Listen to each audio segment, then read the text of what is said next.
పన్నంటి బిడ్డను ప్రసవించిన ఆ కుటుంబంలో ఆనందాలు క్షణాల్లో ఆవిరయ్యాయి.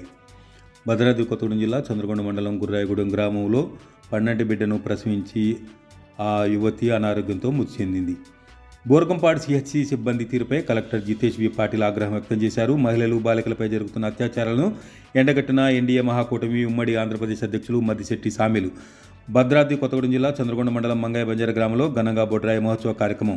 ఇక వివరాలకు వెళ్తే జీతం తీసుకుని ప్రజలకు సేవలు చేయాల్సిన వైద్యులు, సిబ్బంది గైర్హాజరుపై విధుల్లో నిర్లక్ష్యం పట్ల భద్రాద్రి కొత్తగూడెం జిల్లా కలెక్టర్ జితేష్ వి పాటిల్ ఆగ్రహం వ్యక్తం చేశారు. ఇటీవల సిహెచ్ఓ బోర్గంపాడును సందర్శించి సిబ్బంది పనితీరును ప్రశ్నించి చర్యలు తీసుకుంటానన్న కలెక్టర్ జితేష్ వి పాటిల్పై సర్వతా ప్రశంసలు కురిపిస్తున్నారు.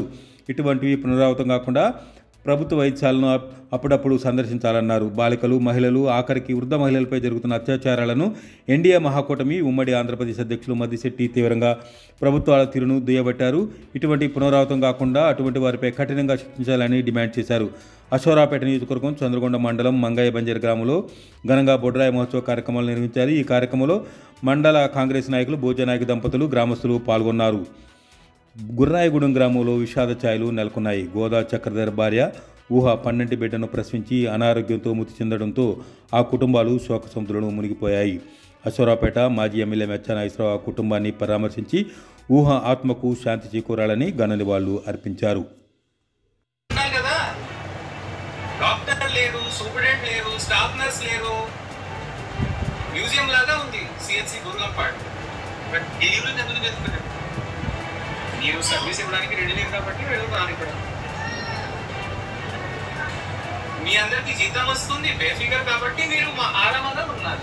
డెలివరీ వస్తే చేస్తాం, లేకపోతే అట్లా ఉంటే సిహెచ్సి బోర్గంపాడు కొత్తగా ఎందుకు పెట్టాలి? అవసరమే లేదు కదా. డబ్బులు ఎందుకు వృధా చేయాలి? జనాలు స్టాఫ్ నర్సులు, డాక్టర్స్ ఎందుకు ఇదంతా మీ అందరికీ ట్రాన్స్ఫర్ చేసి మనుగులు, కరగూడెం, చెర్లలో వేస్తాను.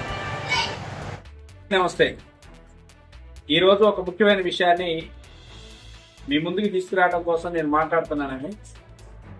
రీసెంట్గా నిన్నగాక మొన్న నేను ఒక వీడియో చూశాను. ఆల్రెడీ అందరూ చూసే ఉంటారు. ఫేస్బుక్లలో, యూట్యూబ్లలో బాగా హల్చల్ అవుతుంది.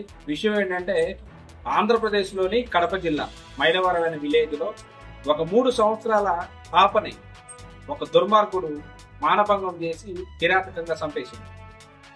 3 సంవత్సరాలే పాపకి.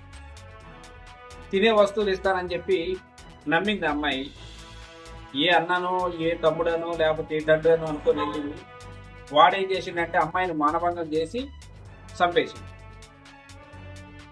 4 రోజులు అనుకుంటారు, అయ్యో పాప ఇట్లా జరిగింది పలానా ఏరియాలని. తర్వాత కామన్ అయిపోతుంది. ఇట్లా ఎన్ని రాష్ట్రాల్లో, ఎన్ని జిల్లాల్లో, ఎన్ని మండలాల్లో ఈ రకంగా జరుగుతుంది. ప్రభుత్వాలు ఎందుకు చర్యలు తీసుకోవట్లేదు?